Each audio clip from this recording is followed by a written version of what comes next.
들이 있는데 아버지에게 말하되 아버지와 제사 중에서 내게 돌아올 풍깃을 내게 주소서 하는지라. 아버지가 그 사람에게 각각 나누어 주었더니 그 후 며칠이 안 되어 둘째 아들이 재물을 다 모아가지고 먼 나라에 가 거기서 허랑방탕하여 그 재산을 낭비하더니 없앤 후에 그 나라에 크게 흉년이 들어 그가 비로소 궁핍한지라. 가서 그 나라 백성 중 한 사람에게 붙여 사니 그가 그를 들로 보내어 돼지를 치게 하였는데 그가 돼지 먹는 지엄 열매로 배를 채우고자 하되 주는 자가 없는지라. 이에 스스로 돌이켜 이르되 내 아버지에게는 양식이 풍족한 품꾼이 얼마나 많은가. 나는 여기서 죽여 죽는구나.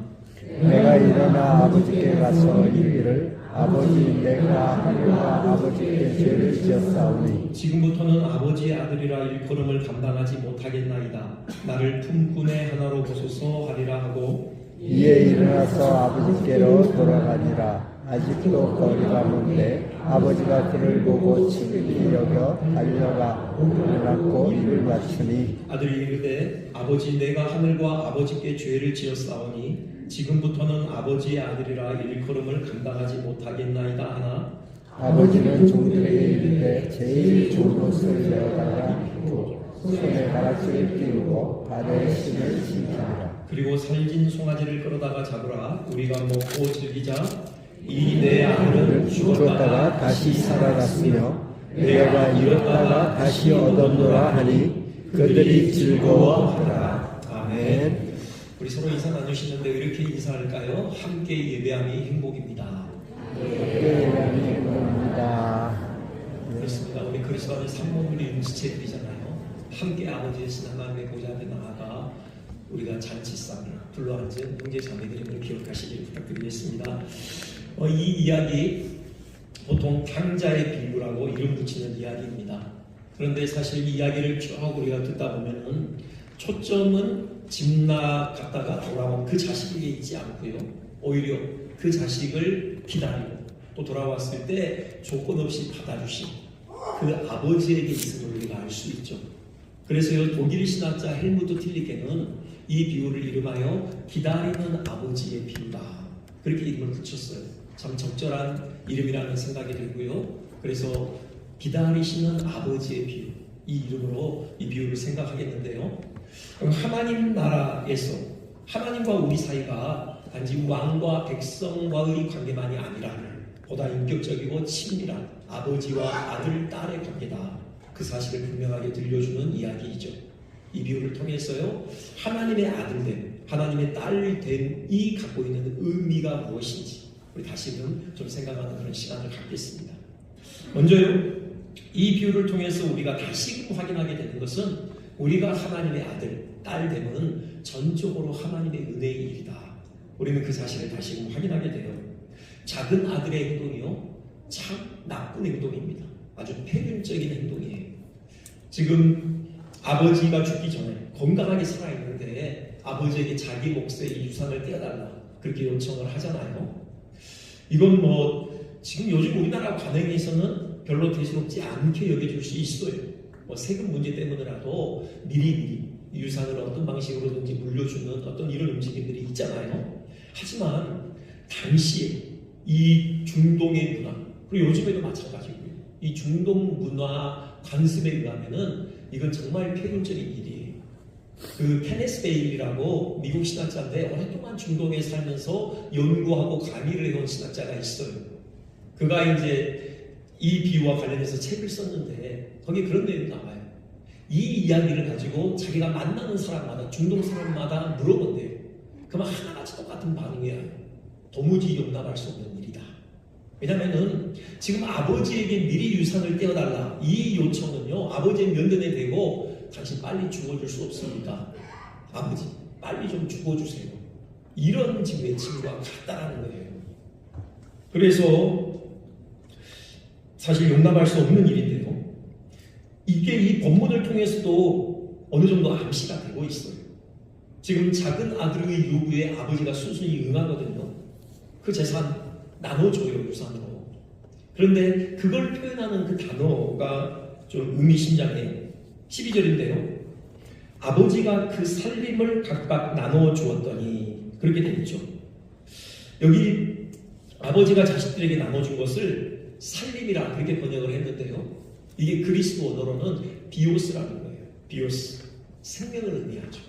그러니까 아버지가 지금 이 자식들에게 나눠준 그 재산은요, 뭐 토지겠죠, 주로. 이건 그 아버지에게 생명과도 같은 거예요. 생명을 나눠준 거예요. 아버지 빨리 죽어줄 수 없습니까? 그 요청에 아버지가 생명과도 같은 토지를 자식들에게 나눠준 거예요.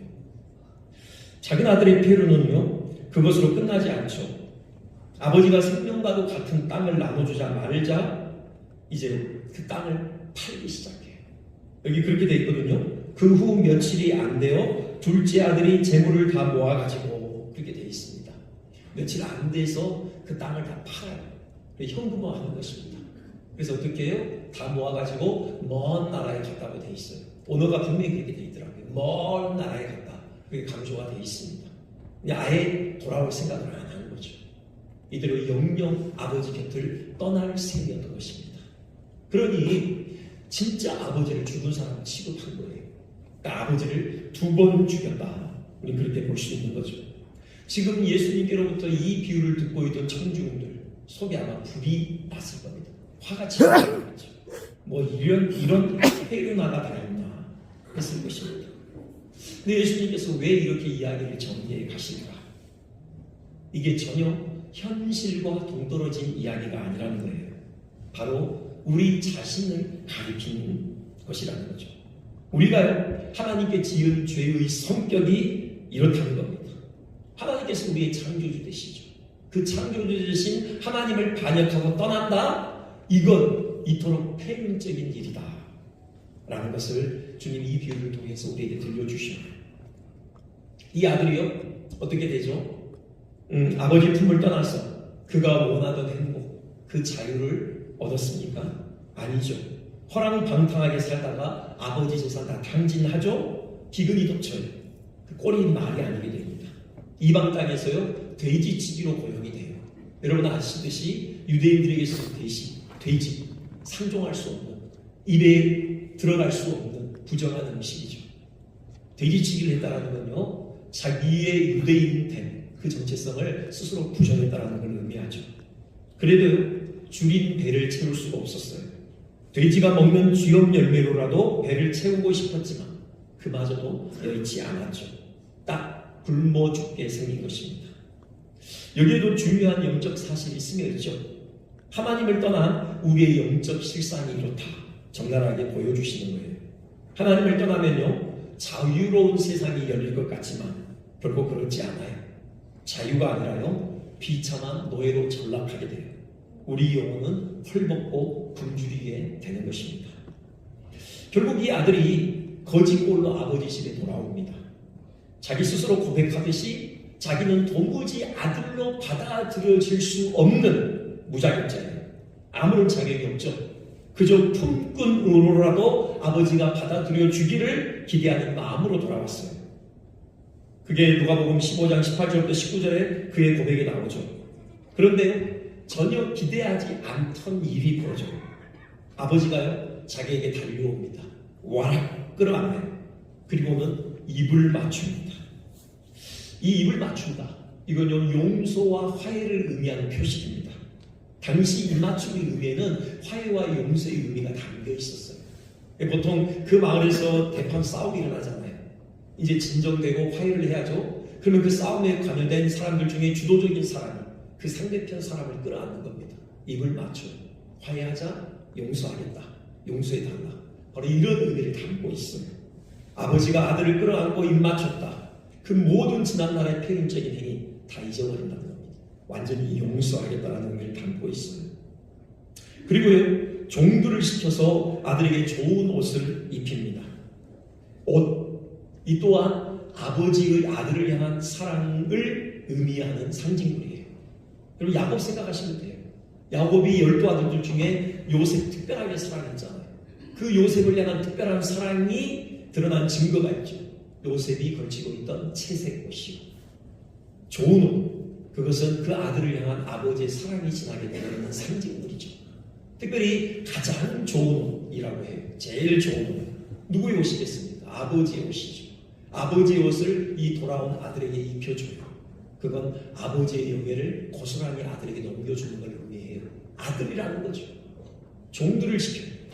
종들에게 인정하라는 겁니다. 내 아들이다. 너희들의 주인이다. 가락지를 끼우죠. 반지도 마찬가지입니다. 아버지의 권위를 상징해요. 아들의 손가락에 반지를 끼우라고 한 것은 아버지의 권한을 아들에게 그대로 위임해달라는 걸 의미해요. 공식화하는 거고요. 또 신발도 마찬가지입니다. 여러분 아시듯이 당신 너희들은 신발을 신을 수가 없었어요. 권리가 없다라는 것을 의미하죠.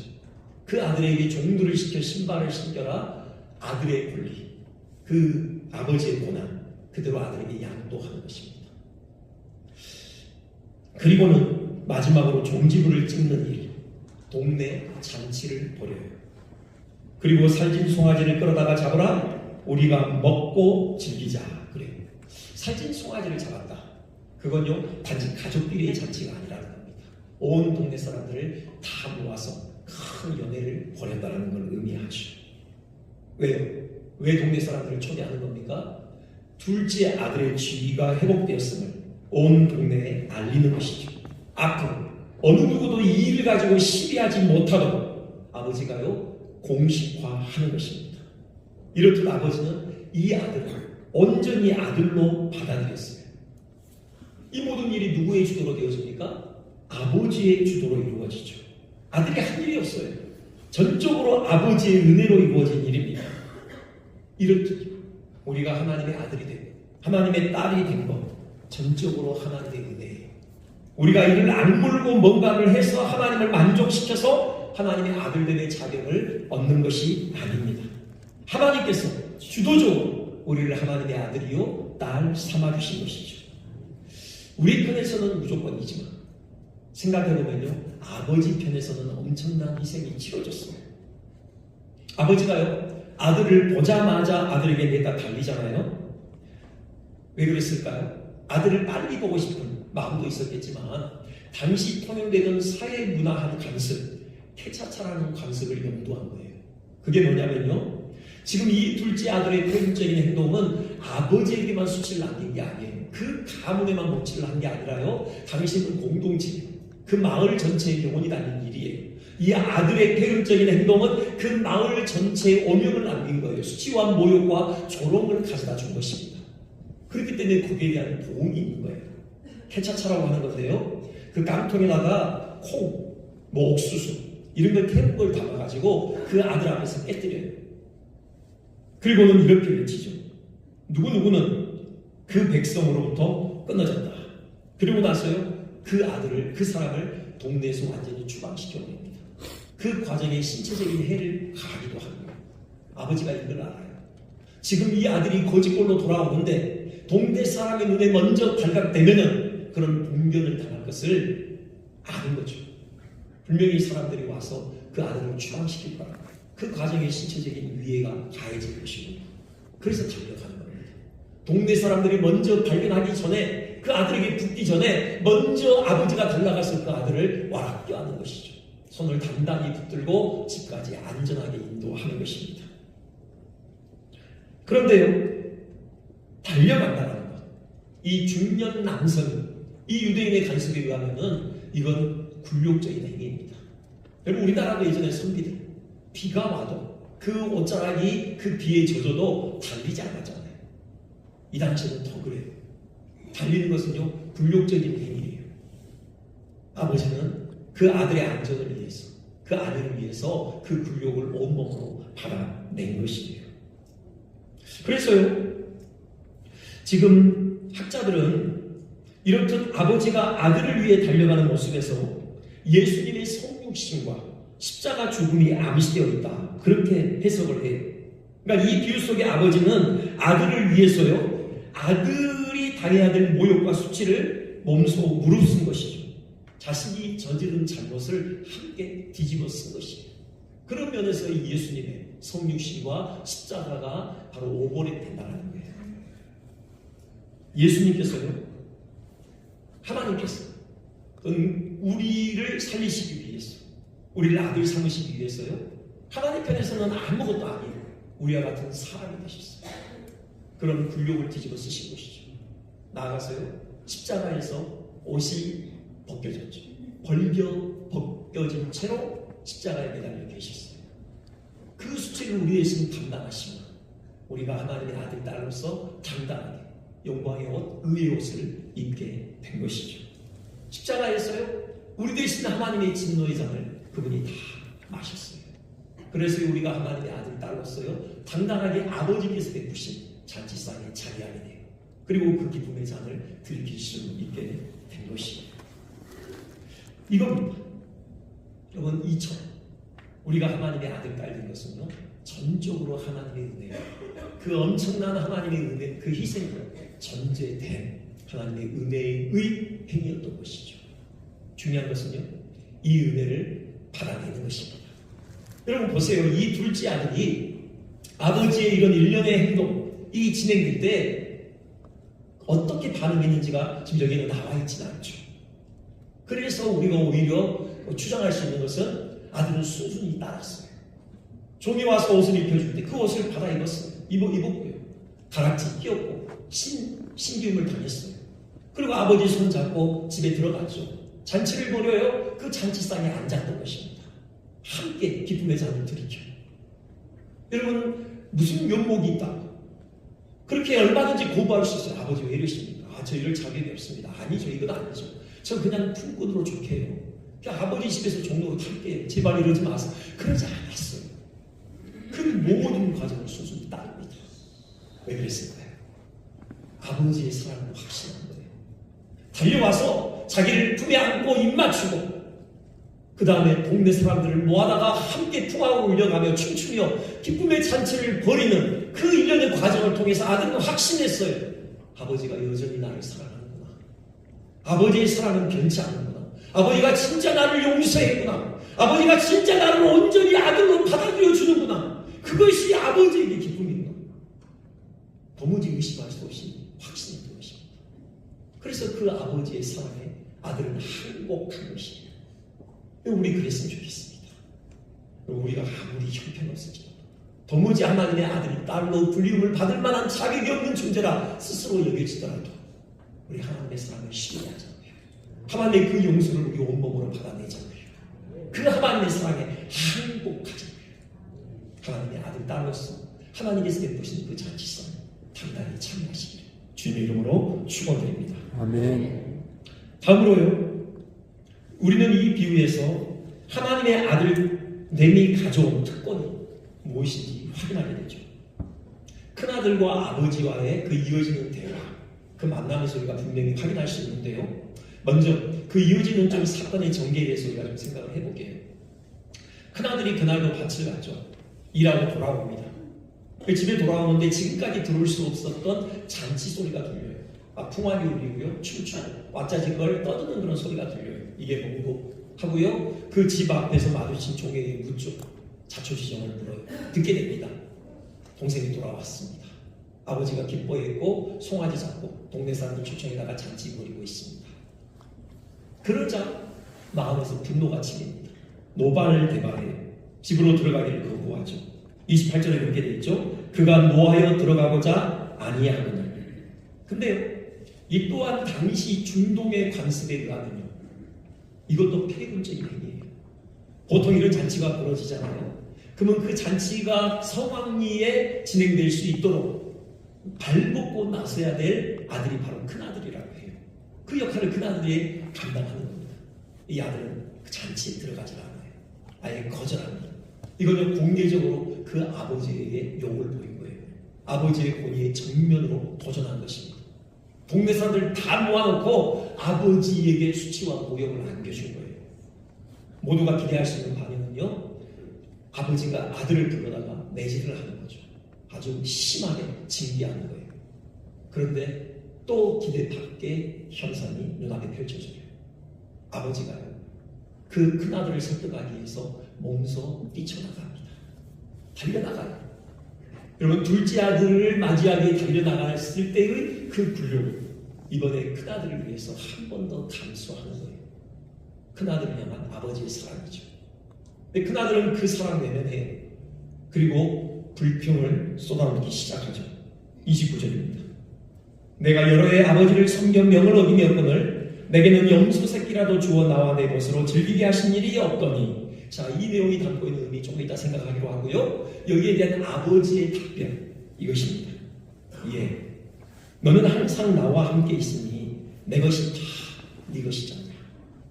이렇게 말씀하시고 여기에 하나님의 아들됨의 특권이 드러나 있어요. 먼저 너는 항상 나와 함께 있으니 바로 하나님과 함께 있는 것이죠. 하나님의 임재를 의미하는 것입니다. 하나님과의 깊고도 친밀한 사랑의 교통을 나누는 것, 이것이 하나님의 아들됨, 하나님의 딸됨의 특권이에요. 우리 마음에 깊숙이 자리한 그 정서 중에요, 향수라는 게 있어요. 그렇죠? 그 떠나온 고향을 그리워하는 그 감정이에요. 영어로는 노스텔지어라고 부르는데요. 그 단어의 어원을 보면은 그 통증이라는 의미가 담겨 있어요. 노스토스 라틴어인데요. 집으로 돌아가다. 그 다음에 알로스, 그건 통증. 그러니까는 그 고향을 그 향한 그리움이 그만큼 강렬해서 통증처럼 느껴진다. 뭐 그런 의미죠. 주로 이제 뭐 냄새, 어떤 뭐 특정한 시간, 어떤 특정한 분위기, 그때 이 향수가 이제 일어나는 것을 우리가 보죠. 또 강렬하게 일어나는 것을요. 저 개인적으로는 그 석양역 김치찌개 냄새. 저는 그때마다 늘 떠오르는 어릴 적 한 장면이 있어요. 아이들하고 동네에서 놀다가 이제 석양역이 되면 집에 들어가잖아요. 그때 그 담장 너머로 풍겨오는 어머니가 끓이고 있는 김치찌개 냄새. 그게 저는 참 잊혀지지 않아요. 늘 그때 그 장면, 어렴풋이 떠오르거든요. 아련한 어떤 그 고향에 대한 그리움이죠. 근데 흥미로운 건 뭐냐면요. 그 아련한 고향에 대한 그리움의 정서가요. 막상 그 고향 땅을 밟잖아요. 그 장소에 가잖아요. 근데 해소가 안 돼요. 여러분 그런 거 경험하지 않습니까? 정말 그리워서 막상 딱 가면은 이게 아닌데 뭐 여전히 그 아련한 그리움은 가슴한테 남아있어요. 그 이유가 있습니다.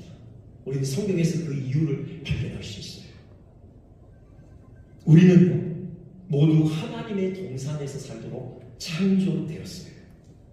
하나님의 임재로 충만한 에덴 동산이 바로 본래 우리의 집이었죠.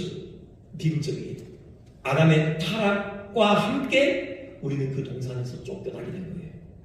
하나님의 그 충만한 임재가 있는 하나님의 동산에서 쫓겨나 유랑하게 된 거죠. 우리는 누구와 할 것 없이 다 영적 실향민이들입니다. 따라서 우리 영혼 깊은 곳에서는요, 우리가 쫓겨나는 그 본향, 그 하나님의 동산에 대한 그리움이 자리하고 있는 거예요. 그게 바로 향수입니다. 그게 진짜 노스텔지어예요. 하나님의 품에 대한 향수. 그래서 하나님의 품에 안길 때 비로소 우리는 참 만족과 안식을 누리게 되는 거예요.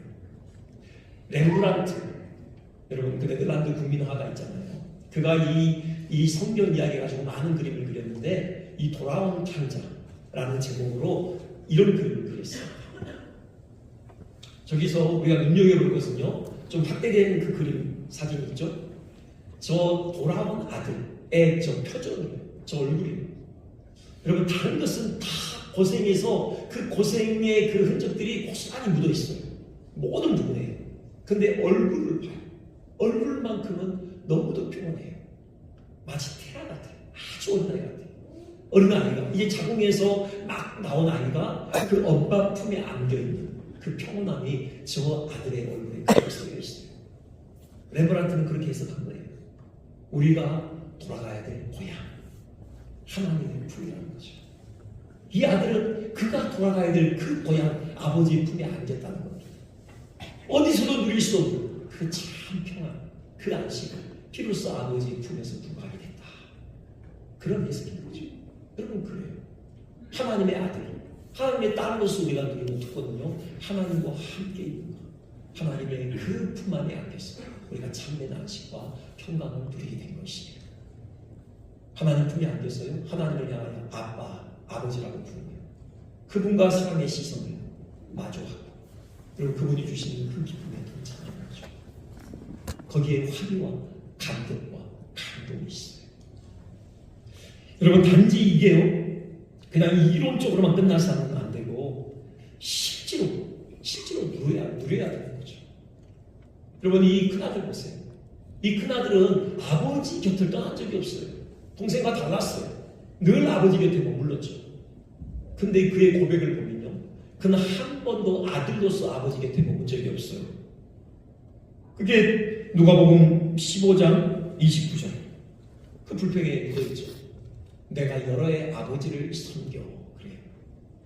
여기 섬기다가요 둘로라는 단어인데 여러분 둘로스라고 들어보셨죠? 노예를 의미하는 단어예요. 노예 노릇을 했다라는 거예요. 그가 아들로서 아버지를 사랑해서 아버지를 섬긴 게 아니고요, 그는 아버지의 노예처럼 그렇게 주인을 섬기듯이 노예 노릇을 했다라는 거예요.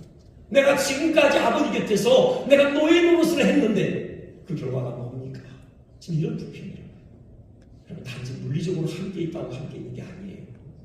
정서적인 교감을 나눠야죠. 인격적인 사랑의 교제를 나눠야죠. 그분의 품에 안겨서 우리가 정말 그분과 따스한 시선을 마주하는 사랑의 교통을 나눠야죠. 그런 은혜가 우리 모두에게 있으시길 주님의 이름으로 축원드립니다. 아멘. 또 하나의 특권이 있죠. 31절입니다. 큰아들을 향한 아버지의 답변을 다시 보면요, 애야 내 것이 다 네 것이던데. 지금 그렇게 말씀해요. 아버지의 것이 다 아들의 것이라는 거죠. 하나님의 소유가 그 아들, 딸 된 우리의 소유가 된다는 겁니다. 여러분 하나님께서 얼마나 부유하신 분이십니까? 온 우주 만물을 지으셨고요, 정당하게 하나님의 소유로 지금도 다스리시고 지금도 하나님의 소유로 남아있습니다. 이 세상에 단 한 뼘이라도 이것이 내 것이야 라고 주장할 수 없는 그런 영역은 없어요. 모든 영역이 다 하나님의 것으로 주장될 수 있는 거예요. 그 부유하신 하나님의 소유가 우리의 소유다. 지금 주님은 분명하게 말씀을 하시는 것입니다. 여러분 언제든 우리는 하나님의 그 부유하심에 동참하여 누릴 특권을 지니고 있다는 겁니다. 이 특권 누렸으면 좋겠습니다. 하나님의 그 부유하심을 우리의 것으로 오롯이 누렸으면 좋겠어요. 그 부유하심에 동참하는 길이 있죠. 그게 뭡니까? 기도예요. 기도. 여러분 칼빈의 저는 기도의 정의가 너무 마음에 들어요. 칼빈이 기도를 정의할 때 우리를 위해서 하나님께서 마련하신 보화 창고 그 문을 삽으로 그 보화를 캐내는 것이 기도다. 여러분 그랬어요. 여러분 그 소중한 특권을 활용하셨으면 좋겠어요. 여러분 기도라는 것은요, 하나님께서 우리에게 주시고자 마련하신 그 보화 창고의 문을 열고 삽으로 그 보화를 캐내는 것이에요. 여러분 내 것이 다 네 것이다 말씀하시는데, 여러분 그 말씀이 우리의 삶의 실제가 되어야 할 것 아닙니까? 기도합시다. 기도할 때 하늘문이 열릴 것이고 하늘의 은혜가 우리 가운데 쏟아지게 될 것입니다. 아멘. 하나님의 그 부유하심이 어느 정도인지 우리의 삶을 통하여 경험하게 될 것이고 우리의 삶을 통하여 증거하는 은혜의 통로가 될 것입니다. 끝으로요, 이 비유는 하나님의 아들로서 우리가 마땅히 행해야 될 도리를 또 알려주죠. 뭡니까? 하나님 아버지를 기쁘시게 하는 거예요. 하나님을 기쁘시게 한다. 그건요, 하나님의 마음을 해야 하는 거예요. 그 마음을 시원케 해드리는 거죠. 여기서 큰아들은 또 실패했어요. 그 정말 일 열심히 했거든요. 하루도 놀지 않았던 것 같아요. 그 둘째 아들이 돌아오는 그날도 이 큰아들은 밭에 가 있었잖아요. 뭐 일꾼들을 감독하고 있었던, 자기가 직접 쟁기 손에 들고 밭을 갈았던, 그는 열심히 땀 흘려 일하고 지금 돌아오는 길이었어요. 열심히 일했죠. 그런데요, 큰아들이 놓친 게 있어요. 정말 아버지를 기쁘게 하는 게 뭐냐? 아버지의 마음을 헤아리는 거예요. 그 마음을 시원케 해드리는 거죠. 아버지의 마음을 들여다보지 않았어요. 아버지 마음에 뭐가 있는지 이 큰아들은 관심이 없었다고요. 아닙니다. 우리가 하나님을 기쁘시게 해드리는 아들, 딸들 돼야죠. 그러기 위해서 하나님의 마음을 헤아려야 돼요. 이 아버지의 마음에 뭐가 있었죠? 둘째 아들이 있었어요. 이제나 저제나 둘째 아들이 돌아오는 그날을 고대하고 있었죠.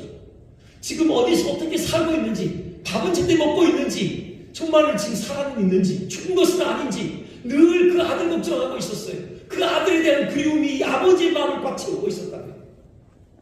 그 아들이 그걸 봐야죠. 그러면 그 아버지의 마음을 시원케해드리기 위해서 뭘 해야 돼요? 떠나야 하는 거예요. 그 동생 찾기 위해 떠나야 하는 거죠. 여러분, 흥미로운 대목이 있는데요. 지금 이 비유가 이 누가복음 15장에서 세 번째 비유입니다. 잃은 양의 비유가 있고요, 잃은 드라크마의 비유가 있어요. 그리고 이 잃은 아들의 비유가 있는 겁니다. 그 구조가 똑같아요. 잃은 양의 비유. 양 한 마리를 잃어버리잖아요. 그냥 놔둘 수가 없어서 찾기까지 산으로 들러 찾아 헤매요. 그러다가 찾죠. 어깨에 메고 돌아와요. 동네 사람들 초대에다가 다시 찾은 그 기쁨을 나눕니다. 잃은 드라크마 비유 똑같아요. 한 드라크마 잊어버렸어요. 그 잃어버린 드라크마 찾기 위해서 온 지방을 쓸고 다니죠. 결국 찾아내요. 그래서 동네 사람들 초대에다가 또 기쁨을 나눠요. 이 비유도 똑같아요. 서로 아들을 잃어버렸죠. 결론 그 잃은 아들을 다시 찾았어요. 그래서 동네의 잔치를 통해서 기쁨을 나눠요. 그런데 앞서 두 비유와 이 세 번째 비유가 다른 점이 있어요. 찾으러 다니는 과정이 없어요. 지금 이 비유를 세 번째 듣고 있던 이 청중들은 당연히 잃어버린 아들을 찾기 위해 누군가가 찾아 나설 것이다 기대했을 거예요. 근데 그게 없어요. 의도적이겠죠. 누가 찾아 나서야 돼요. 이 큰아들이 찾아 나서야 된다라는 거예요. 이 큰아들이 그 동생을 찾아서 온 세계 방방곡곡을 다니는 그 그림이 나와야 돼요. 그게 생각이 있어요. 그게 문제라는 거죠. 우리가 하나님의 아들 딸로서 하나님의 마음을 심게 됩니다. 여러분, 잃은 영혼을 찾아다니는 거예요. 왜요? 하나님의 마음에는 그 잃은 영혼들이 있거든요. 그 잃은 영혼을 향한 그 그림으로 하나님의 마음은 꽉 차 있어요. 우리가 정말 하나님을 기쁘시게 하고자 하는 하나님의 아들 딸이라면 우리 그 마음에 우리도 하나님의 마음에 있는 그 영혼을 우리 가슴에 품어야 해요. 그리고 그 영혼을 찾아서 우리 나가야 해요. 하나님께서 당신을 기다리셔요. 하나님께서 당신을 사랑하셔요. 당신이 돌아오기를 고대하고 계셔요. 당신을 위하여 눈물을 흘리시고 계셔요. 그 하나님의 사랑을 전달해 줘야 해요. 복음을 증거해야 한다고요. 그 손이 그 아버지 집으로 함께 돌아와야 해요. 우리 새생명 축제 올해 또 합니다. 6월 6일, 7일, 8일 집회가 있을 겁니다. 6일 저녁, 금요일 저녁이거든요. 휴일이긴 하지만 하려고 합니다. 저녁, 그 다음에 토요일 아침, 토요일 저녁 세 번에 걸쳐서 새생명 축제를 위한 부흥 집회가 있습니다. 그리고 6월 8일 주일 1부, 2부, 3부 새생명 축제를 위한 예배가 진행됩니다. 강사 목사님은요, 안산 동산교회 원로 목사님이신 김인중 목사님이 오시면 6번 집회 다 설교를 담대해 주겠다, 그렇게 약속을 하셨습니다. 여러분, 이제 2달 남았습니다. 우리 4월 첫째 주에 달대식을 할 건데요, 우리 2달 동안 우리 하나님의 마음을 삽시다. 우리 하나님의 마음을 우리의 마음으로 부읍시다. 하나님의 마음에 있는 그 영혼 우리 마음에 품자고요. 그리고 그 영혼을 위해서 기도하고 전도하고 섬기고 그 손에 걸고 우리 그날 아버지 품으로 나옵시다. 그런 은혜가 우리 모두에게 있으시길 주님의 이름으로 축원드립니다. 아멘. 우리 같이 자리에 일어나셔서 이 찬양